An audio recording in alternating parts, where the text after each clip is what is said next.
Sea Shepherd crew member Katya Walter, who also hails from Vancouver Island.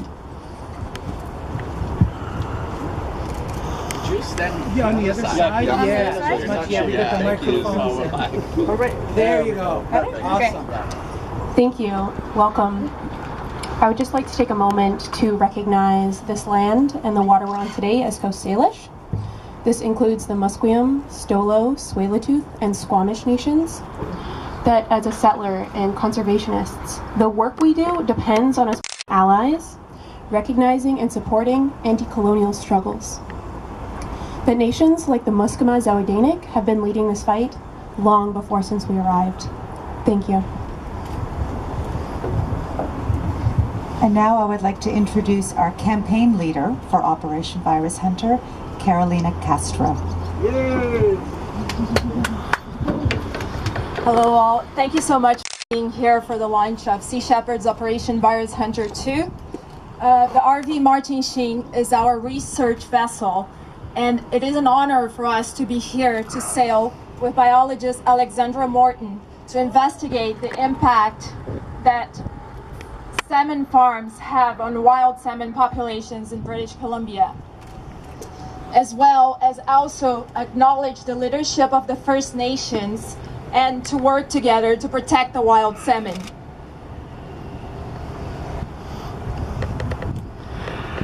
This campaign would not be happening if it wasn't for our fearless leader on this campaign, biologist Alexandra Morton. Alex.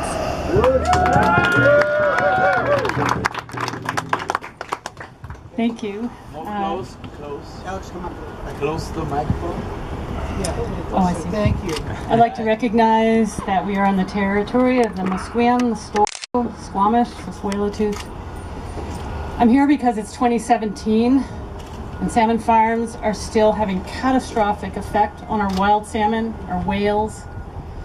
I'm a biologist. I came here 31 years ago to study whales, but the whales are doing so poorly they can't carry their calves full term due to the loss of salmon in the Fraser River. This is a major scientific paper that was published a few days ago. And the problem with salmon farms is that they amplify disease, pour it over the wild salmon at levels they just can't survive. And so I've tried many things. I am enormously grateful to Paul Watson and the Sea Shepherd for providing this ship so that we can go and look at every farm again this year. We made many discoveries last year about the herring, about the disease in the farms. But I'm primarily here to serve the First Nations, who are the ones who will correct this situation and allow the wild salmon to come back. So it's a great honor to be here today with Chief Willie from the Zawadanik and aboard this ship.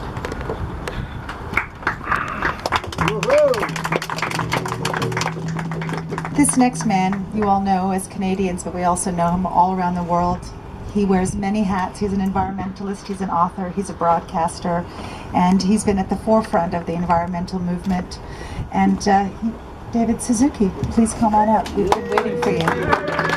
Thank you. Well, it's my honor to be here today to send Alexandra off with our best wishes for her big expedition. I'm third generation and proudly third generation Canadian, but I am in awe of the Indigenous people who have lived here for thousands of years. As you know, this is Coast Salish territory, the Musqueam, the Tsleil-Waututh, and the Squamish First Nations who lived here and cared for this land and the waters for thousands of years, and we better learn something pretty fast from them about what genuine sustainability is. My ancestors came to this land from Japan, so naturally fish are important to me.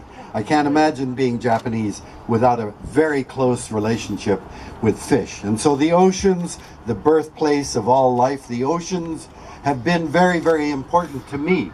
And I've watched it over the years with great alarm as I've witnessed with my eyes the oceans being degraded. And it's not just overfishing, it's not just habitat loss. The oceans are being impacted by the existential crisis of our time, which is climate change.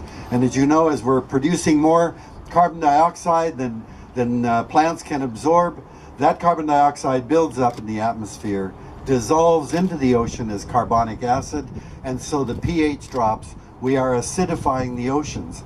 Now you might look at the numbers and think that's a tiny amount, but the reality is our blood, which has about the same pH as the oceans, if it changed in pH by the extent to which the oceans have now been changed, we'd be dead.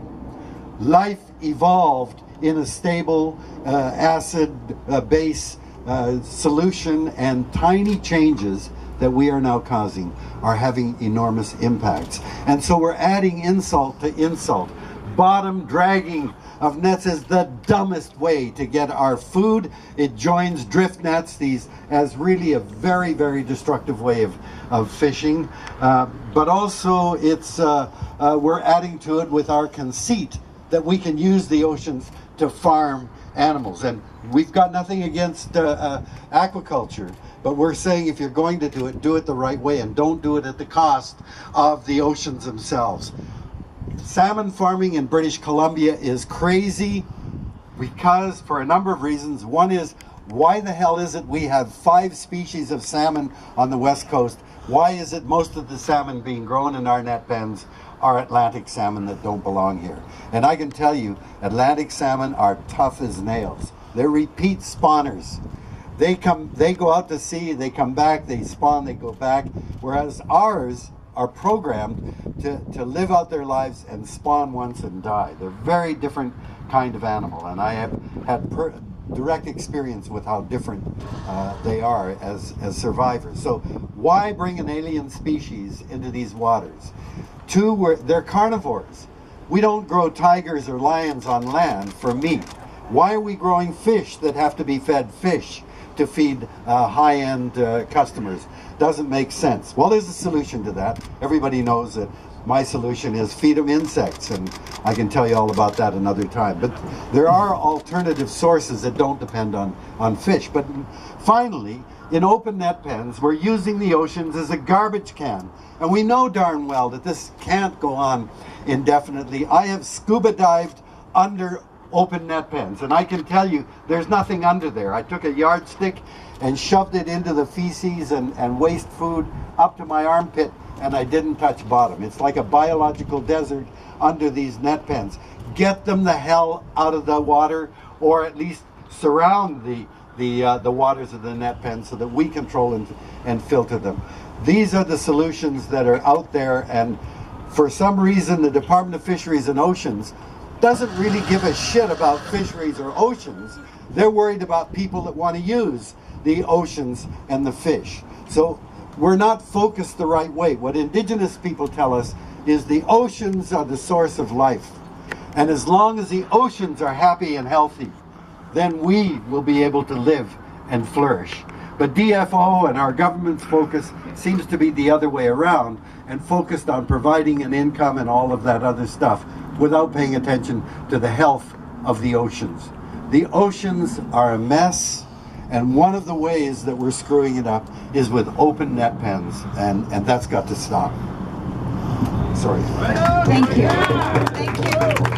Truer words were never more spoken. Thank you so much for your passion.